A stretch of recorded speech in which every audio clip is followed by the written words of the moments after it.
Anime World Tower Defense just released their anniversary update, and as someone who has a lot of experience on this game and who's played quite a lot, I want to make a video on how to start the game as efficiently as possible, because I know that for all you new players, Anime World Tower Defense is a very overwhelming game because there's so much stuff to do when you start. So in this video, I want to show you guys everything that you can do to get the best start in Anime World Tower Defense. And the first thing that we're going to be talking about is summoning.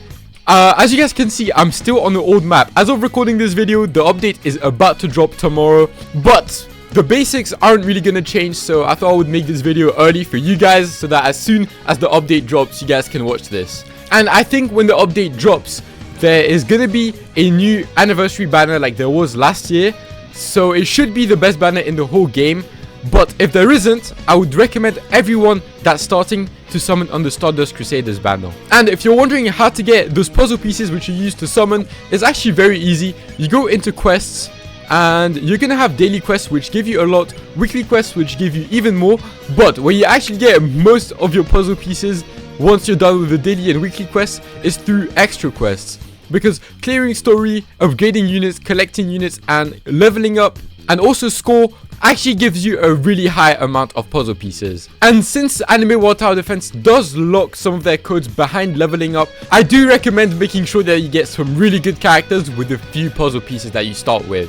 But in Anime World Tower Defense, there's also another way of getting characters, and it's the laboratory with miracle creations, which allows you to create miracle rare characters. These characters in general are really good, and some of them are actually not that hard to get. And this is actually where you're going to want to come when you start playing the game, because the first character that you should go for is Shining Star Idol, as she is the best support that you can possibly get when you start the game. And since you won't have many materials when you start playing Anime World Tower Defense, Shining Star Idol is actually going to be your easiest character to get, because she's actually very cheap to unlock. So what I'm going to want you to do when you start playing this game is I'm going to want you to go from red orbs and purple orbs on the Anime World Tower Defense Discord server. You're gonna see a lot of people posting those links, as there's gonna be a lot of new players, so make sure to join them so that you can easily get those red orbs, purple orbs, and idol postcards. And if you're ever wondering how to get a material, just press the little question mark and it's going to tell you exactly where to get it. In this case, for the idol postcard, you just need to do the idol concert raid. I think it's a raid, I'm not too sure. But anyways, once you get Oshi, what you're going to want to do now is you're actually going to want to go and start summoning for new characters.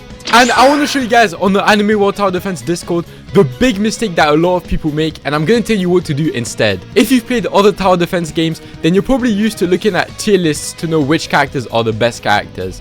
But Anime World Tower Defense actually has a lot of different content, which means that some characters that are supposed to be bad are actually going to be really good for specific content. For example, if you look here, this is the tier list that would make you think, oh, these are the characters that I want to get. But what I actually want you to do when you look here is, instead of going for all of these characters, I want you to focus on one of them. And possibly, I would want you to focus on one that has a really good leader skill. For example, when I started Anime World Tower Defense, the character that I focused on was actually Gojo, because his spiritual sensitivity leader skill is amazing. And as you can see here with the spiritual sensitivity tag, I'm able to run some of the best characters in the game. So as I was saying, the first character that I want you to go for, I want you to have a character that leads your team. And once you find that new character, I want you to come back to the Anime World Tower Defense server, and I actually want you to go down all the way here to strats, because strats is actually where you're gonna find the characters that you want to start working on. For example, let's say I need to do Katana Revenge to evolve a specific character. Here, I'm going to be able to see what teams people have been using. You're going to see that a character that wasn't actually on the tier list is even able to solo an entire level for you to farm. With the strats page, you're going to be able to see that some characters that actually aren't very high on the tier lists are perfect for some stages. Just like this guy is perfect to clear Katana Revenge. So when you start Anime World Tower Defense and you can't actually find people trying to carry you, I would recommend looking through the strats page here and finding all of the stages that you need to do. Look at the best teams that you need and all of the characters that are easy to get, and make sure that you get those characters first. And for that, let's go through the characters and I can show you some of the ones that I recommend. The first one I'm going to recommend is Power Reaper. He's actually an easy miracle rare to make. He's probably the second or third easiest one. And when you actually get Shining Star Idol, you can already make a pure heart team. It's not the best, but if you manage to get some of the characters that are on that team, you could maybe make something work. The other characters that I would recommend are Tamer Suguro, Ghetto. He's actually a really good damage dealer, especially when you're farming. He single-handedly allowed me to evolve Gojo. Without him, I would not have been able to do it. And he's also getting an evolution during the anniversary update, so he's definitely one worth picking up. The next one that I would recommend getting is Peem. Peem is actually a really good support because she removes debuff effects and she heals your tower before you evolve her. And also Gojo, which I also recommend.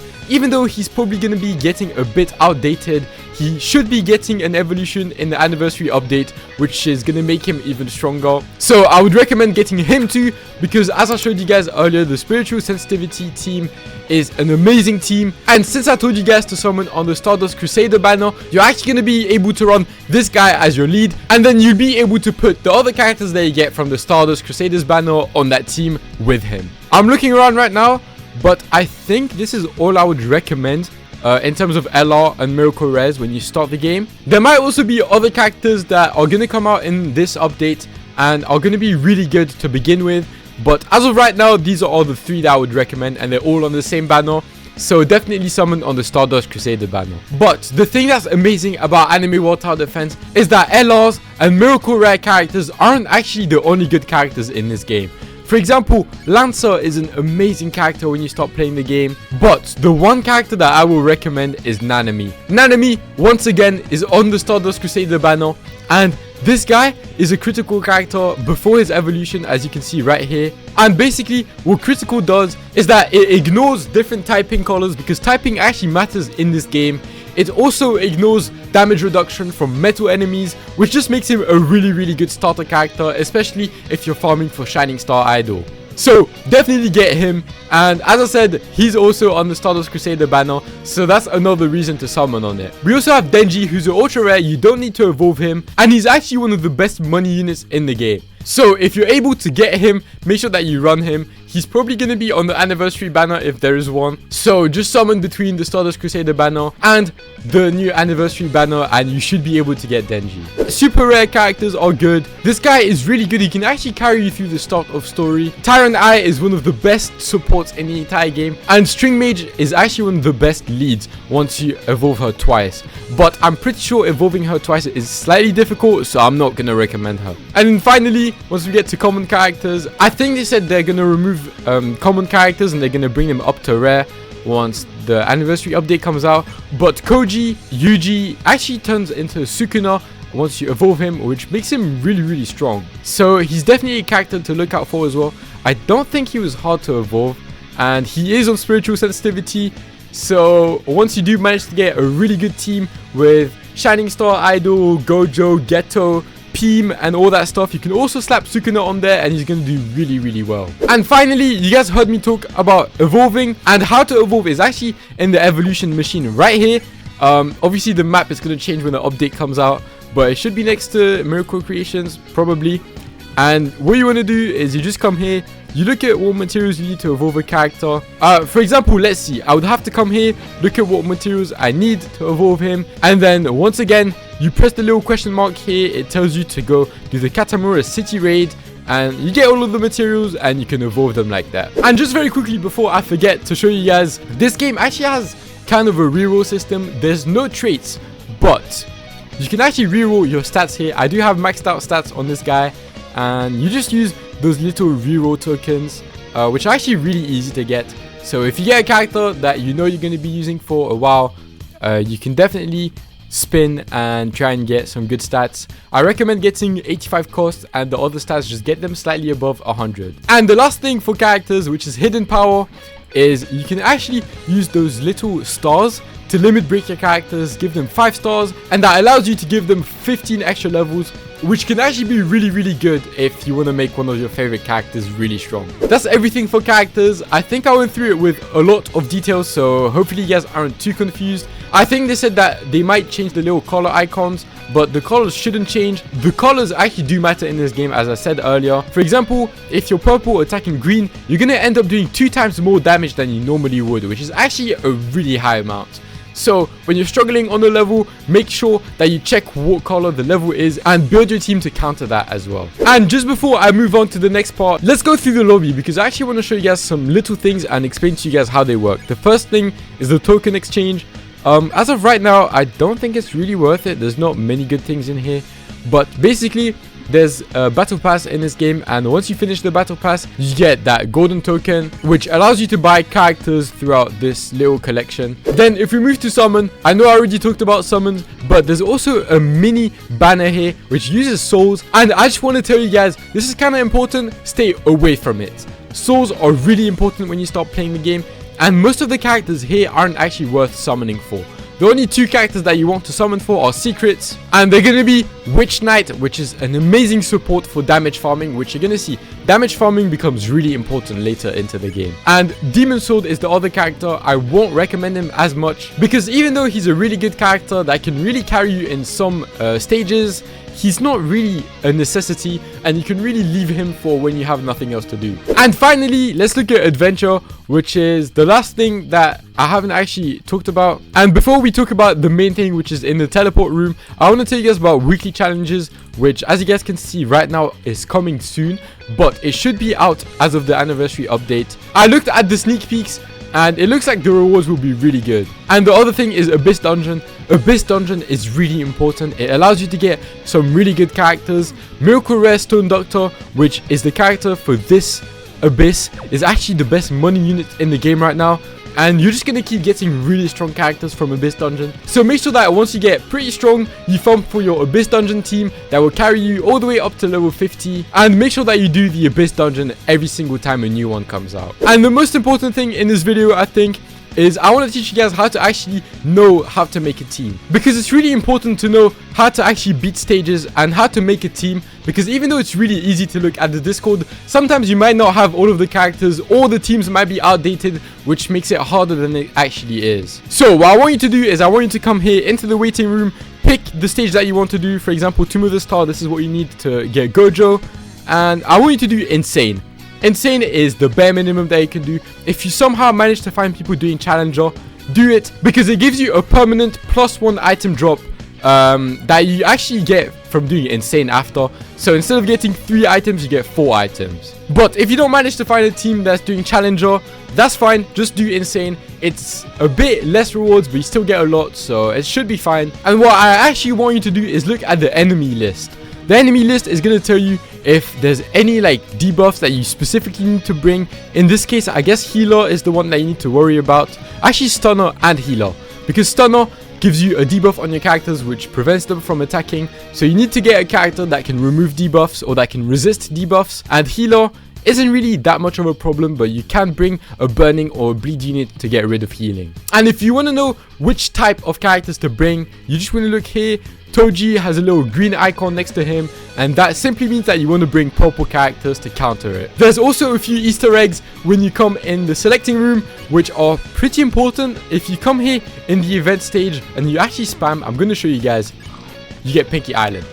I got it first try, but you're supposed to spam and eventually it spawns. Don't spam too quick because it goes away if I press it again. But Pinky is a secret character that you can actually get from here. Just get people to join you. You can exit and you can come back in. As long as you don't press event stage again, Pinky Island is going to stay here. And I think Pinky Island's actually going to be strong in the anniversary update, so she might actually be worth picking up this time. And there's another character that you can do this with, and this one is a bit harder. You have to go to raid mode, scroll down to Spider Mountain raid. A few times, a lot of times. What's happening? There it is. Okay, so as you guys can see, the Spider Mountain raid actually got replaced with Kujaku House, and Kujaku is one of the best characters in the entire game. He's one of the best supports, because even though he doesn't do damage, he's still going to be one of the best characters. And once again, I can exit, I can wait for the room to reset, come back in, get some people to join me, and the Kujaku House is still going to be here, and I can start it with people once they join me. Get these two characters, preferably Kujaku, because Kujaku is actually going to be a debuffer that's going to help you damage farm. I forgot a little thing, so just before I forget, I want to just tell you guys 2 little things. The first thing is, if you want to damage farm, which I mentioned earlier, once you start wanting to evolve characters, you're going to want to get a lot of damage on them, and the best way of doing that is actually farming the elements. because the elements mean that all the enemies, first of all, they're not really going to have any types of abilities that can disable your characters, so it's a really good way of farming damage. You can also go really far into it, and it's very easy. And it also allows you to get the yellow orbs, the red orbs, the color orbs that you need to evolve your characters. So it's good for multiple things, and it's also the best way to damage farm. And just bring characters that counter the element, and you will see that you will be getting a lot of damage every single round. And the last thing that I want to talk about before I show you guys some gameplay is story, because you're actually going to see that you're going to want to do the story to actually unlock some of the raids and stuff to evolve characters. And what I'm going to show you is kind of a exploit, a little cheat. I mean, they allow it, so don't worry. But basically what you can do is you can go on the Discord server, find someone that's carrying, I don't know, the chapter 10 skip, chapter 11 skip, one of those really high skips, right? Just find someone that's like, oh, I need help doing it, and join it, see if people are carrying, join them. And basically what happens is that even though you can't actually join the story stages here, you can actually join the story skip, which means that in one single run you can go from, I don't know, chapter 2, you just reach chapter 2 and you find someone carrying chapter 13, you can get straight away to chapter 13 and unlock everything. So if you do find some people doing that, make sure to join them, because it's gonna make your gameplay a lot less boring. You won't have to go through all of the story, and you can straight away focus on evolving your characters. But anyways, the last thing that I want to show you guys in this video is Metal Rush.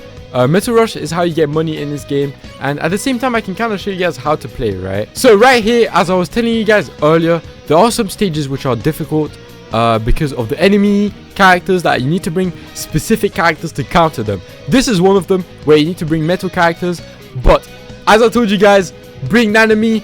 He's an easy character to get once you start the game, and he is critical, so he's going to carry you in this. Okay, so this is what the game looks like. There's quite a few things to actually talk about. The first thing is this game does have auto skip and 2x speed, 3x speed. If you have VIP, as you guys can see, I have it, you get 3x speed, and if you don't have VIP, you get 2x speed. But if the person hosting has VIP, then everyone can put 3x speed. But anyways, let's start. I'm gonna put my Nanamis down, and I just want to quickly show you guys how to do this. I'm not gonna stay here forever, because this does take a while, even with 3x speed, because I did bring some really good characters that can go very far into this stage. But what you want to do is you want to bring characters that have critical. As you guys can see, I'm actually not doing damage. I'm doing 1 damage, right? But as soon as I crit, they get one-shotted. So that's really important, and that's a very important thing to worry about. And what you want to do in Metal Rush, and basically every infinite stage, you just want to go as far as you can, because I think it's like every 5 waves you get an extra drop. So every 5 waves that you do, you manage to get a few more drops, and with the different difficulties you can times 3 that drop and stuff like that, which actually kind of goes to crazy amounts. But yeah, what you want to do in this stage is very simple. It's how you get money in the game, which is one of the most important currencies outside of AFK farming. AFK farming, if you guys have a strong PC and you want a tiny task, AFK farming does also give quite a lot of money. But this is the best way of doing it if you like need money very quickly. This can take like 5 minutes, but I'm not going to show you guys everything. I'm going to skip through it. I just want to show you guys the basics of the game, right? So I can upgrade characters, they change moves. They can also change passives. I'm going to show you that with Utah. And also, once you upgrade a character, if you want to sell them, it costs half of how much you spent to buy them to resell them. So that's also a really important thing to note down. Oh, by the way, this is like a thing that you can buff your characters with. I always pick attack or range and attack. This is probably just what I recommend. It's also when you're damage farming, it's pretty important. But anyways, let's see. I want to show you guys what happens when you lose. So as you guys can see, I was literally just showing you something. This took 5 minutes. I just made 500k gold, and I didn't even use my other characters. I really just used Nanami, which kind of just shows you guys how good these characters really are. And as you guys just saw, I just claimed my extra quest total scores, which I just randomly got just now. And look, I started this video with I think 2.5k puzzles. You can go back and check. I'm at 5k now. So if you want to get puzzle pieces, as I said, there's nothing better than extra quests. Another thing that you can do, which I actually really recommend, especially if you have time to farm a lot of gold, is upgrade your characters. I personally have all of my characters all the way up to 30, so I can't really show you guys.